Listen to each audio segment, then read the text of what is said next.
اور ابھی ایک صاحب نے ربیع الاول پہ تقریر کی، بہت لوگوں نے اس کے بیانات کلپس بھجوائے۔ حضرت رسالت مآب صلی اللہ علیہ وسلم پیدا ہوتے ہی غائب ہو گئے، عورتیں پریشان، تھوڑی دیر کے بعد بستر پہ موجود تھے۔ فرشتوں نے آواز دی اور نے کہا حکم ہوا ہے کہ اس بچے کو آسمان و زمین سارے راز دکھائے جائیں۔ اور پھر رسول اللہ صلی اللہ علیہ وسلم اٹھے، اور وہ جو ایکٹر ہے جھوٹ بکنے والا حضور اقدس صلی اللہ علیہ وسلم پہ، اس نے ہاتھ اٹھا، ایسے اٹھے اور ایسے انگڑائی لی اور یوں جا کے زمین پہ گر گئے اور سجدہ کیا۔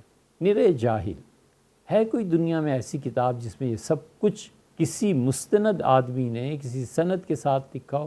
اتنی معمولی بات سمجھ میں نہیں آتی کہ اگر حضرت رسالت مآب صلی اللہ علیہ وسلم پیدائش کے فوراً بعد سجدے میں چلے گئے تھے، وہاں حضرت عباس رضی اللہ عنہ کے غالباً والدہ صاحبہ موجود تھیں، سیدہ آمنہ کے ساتھ اور خواتین موجود تھیں، اتنے بڑے واقعات پیش ہوئے ہوتے اور بچہ غائب ہو جاتا تو پورے مکہ میں شہرت نہ مچ جاتی کہ اتنی عظیم ہستی نے جنم لیا، یہ بچہ کچھ اور ہی ہے، کسی کو پتہ ہی نہیں تھا۔